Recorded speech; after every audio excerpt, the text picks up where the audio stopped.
저기 TV조선 김정호 기자 부탁드립니다. 기자님.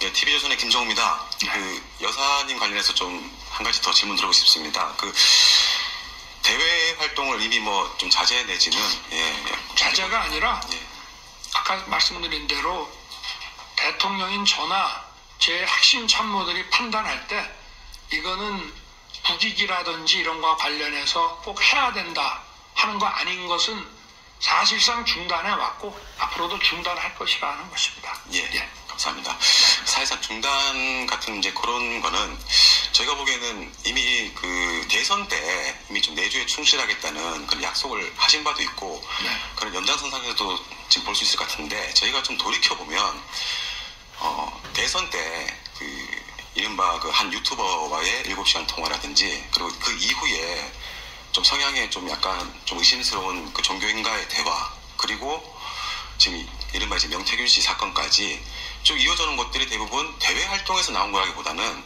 오히려 좀 개인적인, 사적인 그런 연락 차원에서 이제 막 논란이 된 건데 그렇다면 이런 이제 비공식적인 그런 활동에 대해서 앞으로 좀 전에 좀 약간 부적절 내지는 신중하지 못한 처신이라고 하셨는데 앞으로 신중한 처신을 위해서 어떤 조치를 취할 것인지 그걸 좀 부탁드리고요. 이게 제2부속실하고도 연결되는지 거기까지 좀 말씀 부탁드리겠습니다. 앞으로 부부싸움을 좀 많이 해야 될 것 같습니다. 네.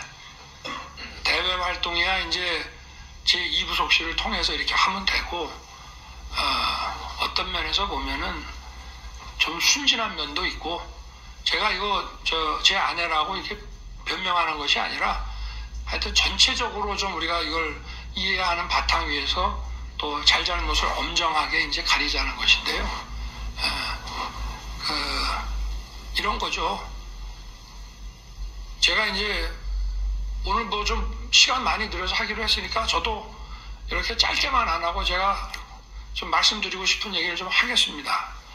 제가 이제 2021년 7월 말에 그 정치 그 선언을 하고 한 달 만에 전격적으로 국민의힘에 입당을 하고 입당 그 신청서를 권영세 인재영입위원장한테 주는 그 신청서가 언론에 공개되다 보니까 제 휴대폰 번호가 공개가 됐습니다. 그날 하루만 문자가 한 3,000개가 들어오더라고요. 그리고 그 이후에도 카톡 텔레 같은 것도 막 들어온 것 같아요. 저게 이름이 저장 안 돼도 막 들어오는 것 같은데 그래서 저는 이제 하루 종일 사람들 만나고 여기저기 막 다니고 이제 지쳐갖고 집에 와서 쓰러져 자면은 아침에 이렇게 일어나 보면 5시, 6시인데 안 자고 이렇게 엎드려서 제 휴대폰을 놓고 계속 답을 하고 있는 거예요. 그래서 미쳤냐? 지금 잠을 안 자고 뭐 하는 거냐? 그랬더니 아니 사람들이 이렇게 지지하는 사람들 또 이런 것 좀 잘해라 하는 사람들이 있는데 고맙습니다라든지 잘하겠습니다라든지 잘 챙기겠습니다라든지 답을 해줘야 하는 것이지 이분들이 다 유권자인데 이렇게 자발적으로 문자가 들어오는데 거기에 대해 답을 하는 것 같은 그런 선거운동이 어디 있냐 그러면서 잠을 안 자고 완전히 날밤이 바뀌어가지고 그렇게 이제 했었습니다. 그 가운데는 나는 이때까지 국민의힘 찍어본 적이 없는 사람이요. 딱 이러고 이제 시작하신 분들도 있었다고 하고요. 근데 이제 한 가지 에피소드를 하면 그런 분이 제가 경선 TV 토론 때마다 이제 전국을 다니면은 굉장히 많은 지지자들이 이제 후보들의 지지자들이 와서 하는데 그때부터 대선 끝날 때까지 전국 어디를 다니나 굉장히 열성적으로 해주셨어요. 그런 분들이 꽤 있습니다. 그러니까 어떻게 보면 우호 세력으로 많이 바뀐 거죠. 근데 이제 조금이라도 누구한테 도움을 받으면은 말 한마디라도 이렇게 인연을 딱 못 끊고 말 한마디라도 고맙다는 얘기를 해야 된다는 그런 거를 좀 가지고 있다 보니 이런 문제가 좀 생긴 것 같습니다. 이게 나중에 무분별하게 이런 것이 막 이렇게 언론에 이렇게 까지고 이럴 거라는 생각을 그때 못했던 것 같은데 이게 전부 제 책임입니다. 왜냐하면 후보 시절과 또 당선인 시절과 대통령이 됨으로써 이 소통의 방식을 좀 매정하지만 바꿔야 됩니다. 제가 대통령이 돼서도 검사 때 쓰던 휴대폰을 계속 쓰고 있으니까 무조건 바꿔라고 하는 얘기를 많이 들었습니다. 물론 뭐 저 나름의 보안폰도 가지고 있습니다. 그래서 어떤 뭐 감청이라든가 이런 것 때문에 국가 안보나 이런 문제가 있을 때는 보안폰을 딱 쓰지만 그냥 통상적인 거 뭐 공무원들 장차관들하고도 뭐 크게 뭐 국가 안보나 이런 거에 저게 아닐 때는 그냥 제 휴대폰을 쓰고요. 근데 이제 또 휴대폰으로 제 휴대폰으로도 지금도 엄청나게 많은 문자가 들어옵니다. 근데 제가 시간 날 때 한번 쭉 읽어봅니다. 바쁠 때는 그냥 다 지우라고 할 때도 있지만 주말 같은 때는 쭉 읽어보면은 저에 대해서 아주 뭐 그냥 아주 뭐 상욕을 하는 분도 있고 뭐 정신 좀 차리라. 근데 이제 그걸 저는 여론의 한 지표로서 정제되지 않은 그런 거로 이제 보는데요. 그래도 지금도 하여튼 휴대폰 없애라는 분이 많거든요. 근데 제가 이거를 모르겠어요. 워낙 오래 쓰던 번호라 정말 아까워서 그런 마음도 있겠지만 사실은 저도 휴대폰 바꿨어야 되고요. 그리고 또 누구를 통해서 해야 됩니다. 과거에 저도 공직생활할 때 뭐 대통령의 전화를 You have two choices.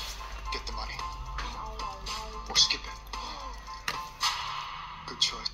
몇 시부터 몇 시 사이에 뭐 발신지 표시 제한이라는 거로 딱 오면은 대통령님 전화로 아십시오.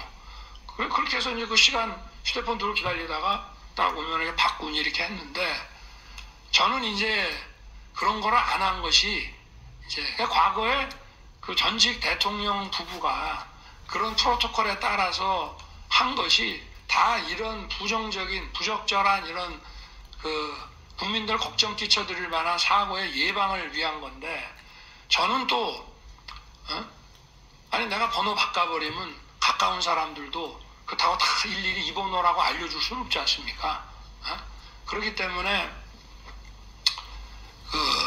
그런 거를 이제 그야말로 국민들이 또 제 주변에 있는 사람도 국민이니까 뭐 제 친구라고 저한테 좋은 말만 하는 것이 아니라 학교 동창이지만 잘 오랫동안 못 봤던 사람들도 뭐 좀 거침없는 얘기들 막 보내주는데 그게 이제 여론을 듣는데 도움이 된다고 해서 그거를 저도 이제 안 하고 그러다 보니까 제 아내에 대해서도 좀 이런 것들을 미리미리 그 전직 대통령 때의 그 프로토콜대로 싹 바꿨으면 되는데 그건 뭐 제가 원래 그렇게 했어야 되는데 저 자신부터 못했기 때문에 이런 문제들의 발생 원인의 근본으로 들어가면 그거는 저한테 있고 또 비서실장이라든가 뭐 경호처장도 저한테 임기 초부터 얘기했습니다만 제가 그래도 이걸로 들어오는 다양한 얘기를 내가 지각지각 그래도 생생하게 봐야 된다는 생각이 너무 강했고요.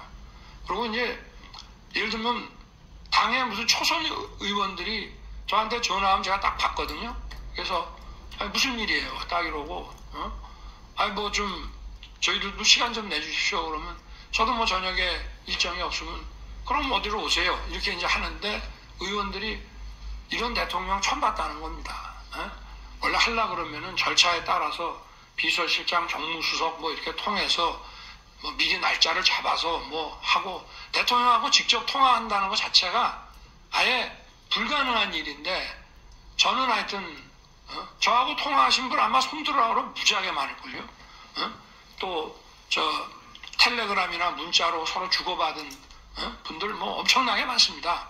근데 저는 이게 리스크도 있지만 장점도 있다고 생각했기 때문에 이렇게 했는데 하여튼 이 부분은 제가 더 하여튼 이런 리스크를 좀 줄여나가고 국민들이 어쨌든 이런 거로 걱정하고 속상해하는 일이 없도록 하여튼 좀 조치를 하겠습니다. 네.